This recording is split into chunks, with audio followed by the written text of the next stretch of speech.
Let me ask you this. What were the first Mhm. initial emotions you were exposed to?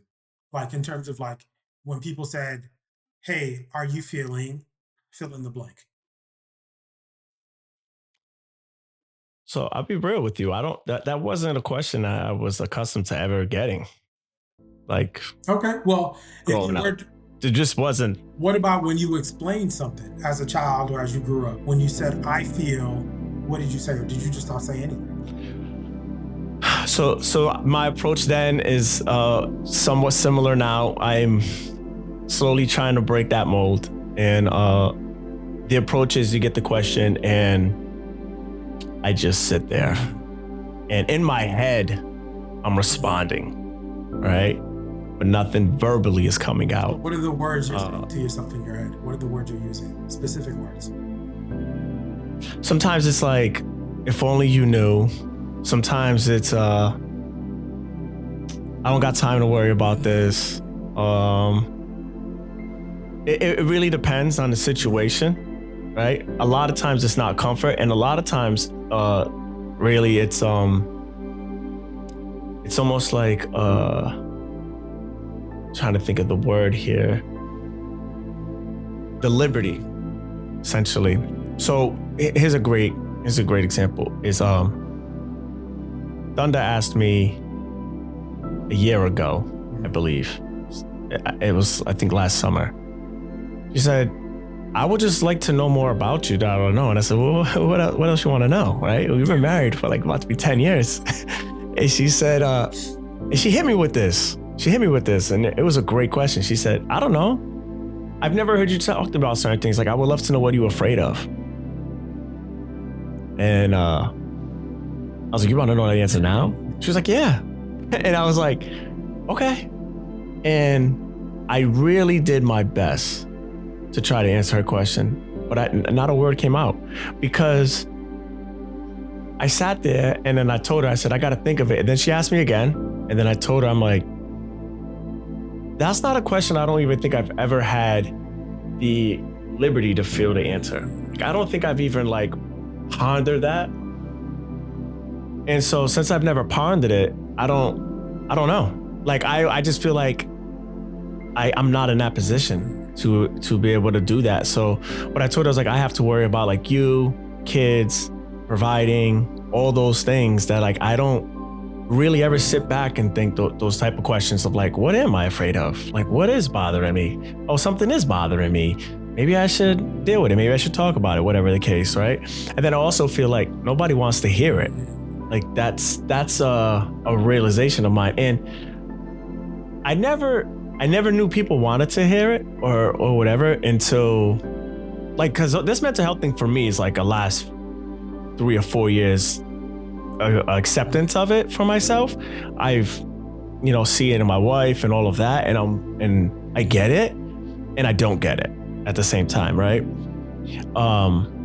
But I was talking to my cousin and I was venting about something because he asked me, and it was like a very minor event. But we were drinking. I think we was having cigars, and he was like, pressing a little bit on it. Not like you said, not like too much, but like he was just, asking some questions. And he's like, yo, you're my cousin, like we're very close, and this and that. And I was like, okay. And so I opened up, I can't remember about what, but I opened up. And I got home and he texted me and he was like, hey, that was a nice conversation. I wish you do that more. Mhm.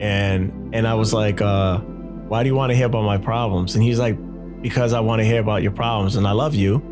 And it's something that you've never shown me. And I've known you, like my whole Mhm. life. And this is the first time in our 30s that I've ever heard that from you. And I wish you do it more. How'd that make you feel? Very uncomfortable, Mhm. Why?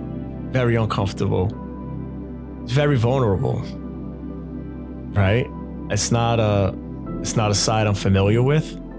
Um, I'm also the person always hearing, Mhm. never Mhm. telling.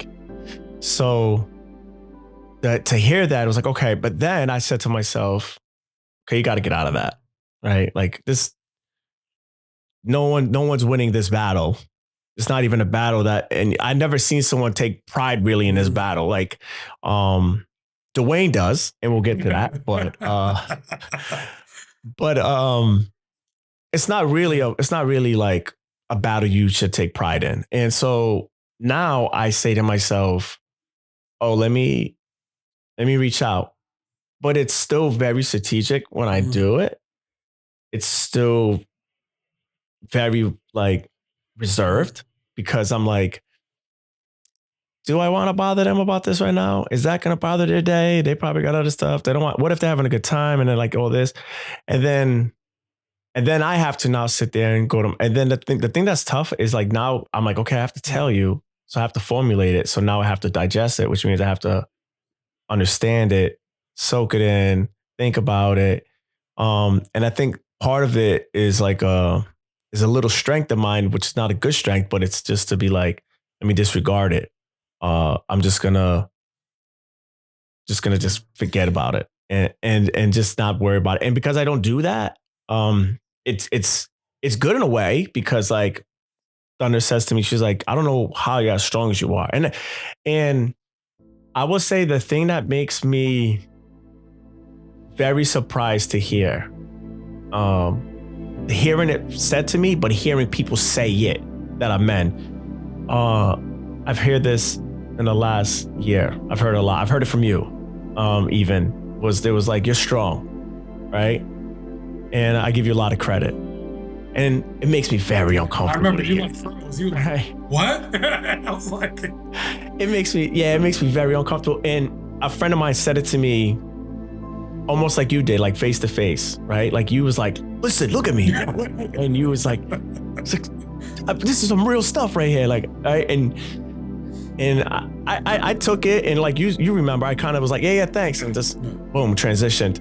So, but when my friend did it again recently, someone I grew up with, and he said it like 4 times in a row, like boom. Oh, you didn't hear me. Boom. Oh, you didn't hear me. Boom. Oh, and after the fourth time, I was like, and I was about to say, I was about to like, okay, let's transition to sports or something. And I was like, why do you say that? Right? And I forget what he said or why he said it, but I remember how I felt. And I definitely felt like very appreciative for myself, but also for that person to be a friend of mine. And because that's like, for me, it's one thing to hear it. It's another thing to hear from people you respect. And then you're like, okay. Like someone wants to hear my problems. It's obviously, it's not a negative. Someone's saying they like, saying something positive to me, I should accept that. I should, have, as much as I'm going to have strength in disregarding, I should have strength in accepting, gratitude, accepting my mental health.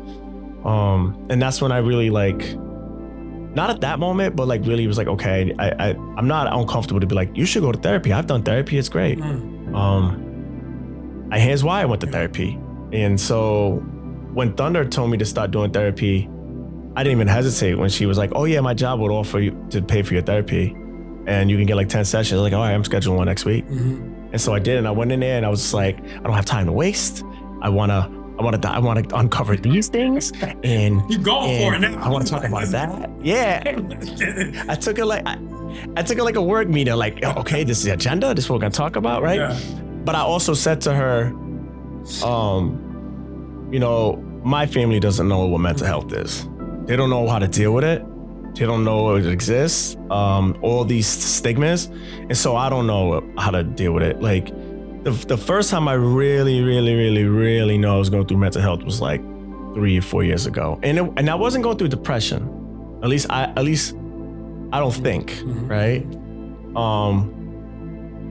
But, and I'll be honest, if I was, that would be my next challenge, just accepting that thought. But I don't think I was going through depression, but I definitely was like, something's not right. Yeah. Like my mind is like consistently working and I can't turn it off. And like, I'm overwhelmed with nothing. Like I was going through a lot in life, right? But at the same time, like when I say overwhelmed with nothing is like it's almost like one drop in my cup. It was overflowing and I would be angry. And I wasn't liking the anger, like more angry than normal. And then I started noticing like the anger became my like not, I don't want to say identity, but it definitely was a common feeling I was carrying a lot. Wasn't expressing it, but I was feeling it. Like, oh, this person's calling me. I don't have time to Yeah. answer that, or this or that or whatever. And I started saying comments of like, once I'm done building my house, I'm shutting my phone off for 6 months and I want to be isolated. I don't want no one to reach out to me. And then I started sitting and thinking, and I was like, this doesn't, I'm not myself. I don't feel like myself. Then I had to like, to me, that was a worse story for myself, because it was like, now I had to remember like, what was the feeling of myself? Now I have to work to gain back something that I've already identified with.